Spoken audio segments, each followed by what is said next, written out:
So articles like this are valuable teaching tools, but you know who they're teaching you about? They're teaching you about the commoners. They're teaching you about places like Twitter. They're not really teaching you about the people featured. I mean, here we have an article from GameStop saying that Ninja says parents should parent their kids. I know that sounds terrible, right? They should go out and parent their kids, citing that it's not his job to teach kids about racism and white privilege. Now, this subject reminds me of when pro athletes were saying, hey, I'm not a role model. And you know what? I agree with that. These people aren't role models because if you hold them up on that pedestal, they oftentimes fail. In fact, as a parent, I think that is a fundamental that should be taught, that they shouldn't look at these people as more than entertainment. They aren't celebrities. They aren't going to make your life better.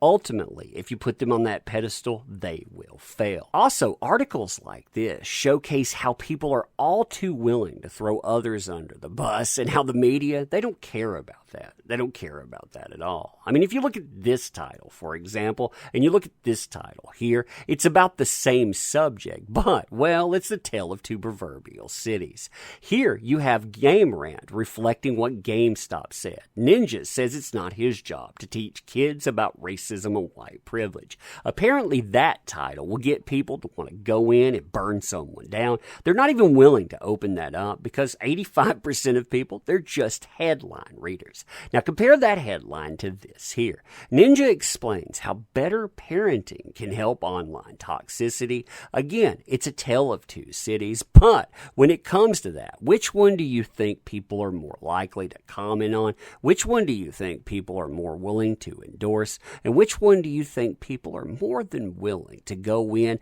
to burn someone's life down for? I mean, it's crazy when you get down to it. But then again, that's Twitter, that's cancel culture, that's the insanity that we see. And it's also every day that ends in Y. So hey there. Now, all of the articles that you're seeing, they actually hail from this. The NewYorkTimes.com, they talked to Ninja. This is the article on it. Teenagers made Ninja a gaming superstar. He has a message for parents. And you know what? Some of the questions that are asked here, yeah, they really reflect the comments received. Quote, being watched live for hours day after day by tens of thousands of people while you're playing a video game is a deeply new and also deeply unnatural activity.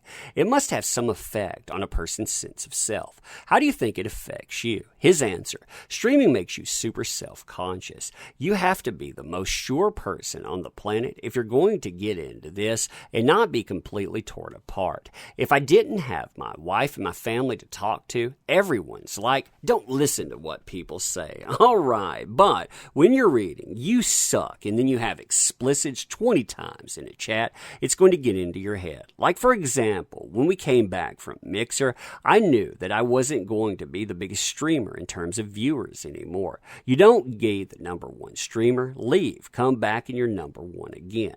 I get people coming into my chat and they're like, you're falling apart, LOL. Good Mixer move, man. The Mixer move was smart. I don't regret anything I've done.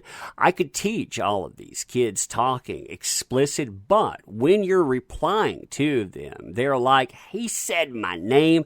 Their name is, and you see that name there, and you read their name, and their next comment after they roast you is them giggling like a little schoolgirl. Like, you notice me. It's the worst. And you know what? That's absolutely true. What it says is you can't personalize this conversation, but at the same time, really, when people want to take you apart, and the comments show that people will take you apart for absolutely anything, yeah, how do you not notice that? Now, there's a lot in this conversation that I disagree with. I fundamentally disagree with, but the thing that people are getting upset about, yeah, let me show you this in context. So he's asked, is that kind of stuff just a part of gaming that you've resigned yourself to? Could it be mitigated somehow? His answer, I don't think it's gaming. I think it's internet culture. People are behind a screen. They say what they want and they get away with it. You have complete anonymity. Your information and data are precious and should remain private, but it sucks that there are kids who say racist things and be incredibly aggressive and threatening to women online and have zero repercussions. I actually find this part to be incredibly creepy because when you think about what's being said here in a land of swatting, yeah, just imagine the real world impact of this.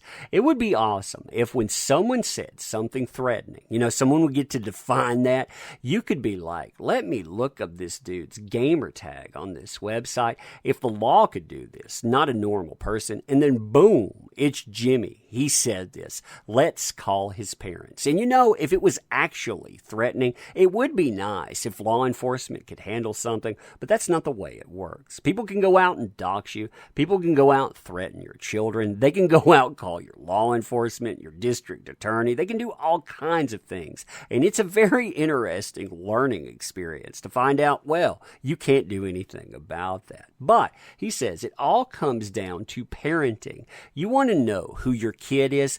Listen to him when he's playing video games when he thinks you're not. Here's another thing. How does a white kid know he has white privilege if his parents never teach him or don't talk about racism? If they're gaming and their first interaction with racism is one of their friends saying the N-word and they have no idea what it is, what if it was on my stream? Is it my job to have this conversation with this kid?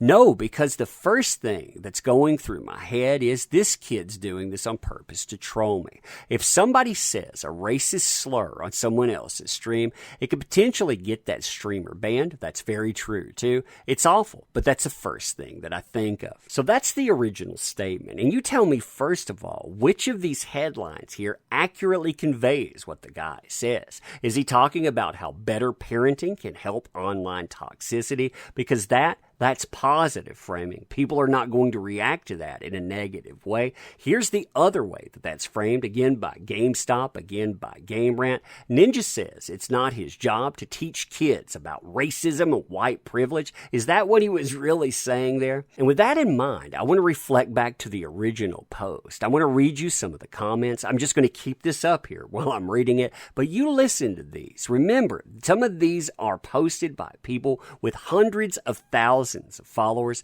And yeah, you tell me what it says about headline readers. And it says about people wanting to raise your kids. The first one, translation. I don't want to scare off any racists because I want to maximize my views and following regardless of the damage it does.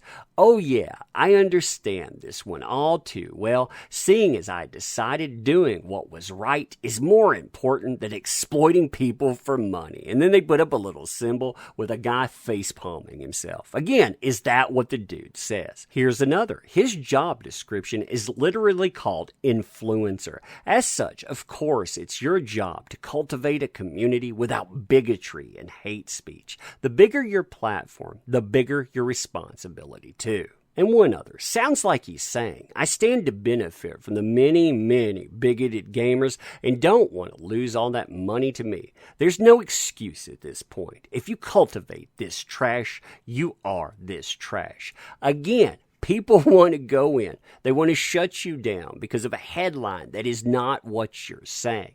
That is going in. That is minimizing a conversation. But again, people, they don't want to educate themselves on it. They also apparently don't want to raise their own children. They want somebody going out there doing it for them. And to me, I don't know. That seems pretty privileged itself. But anyway, you let me know what you think about this. Like I said, looking at conversations like this, they're more eye-opening because of comments. They tell you how society looks at things, how places like Twitter and social media looked at things.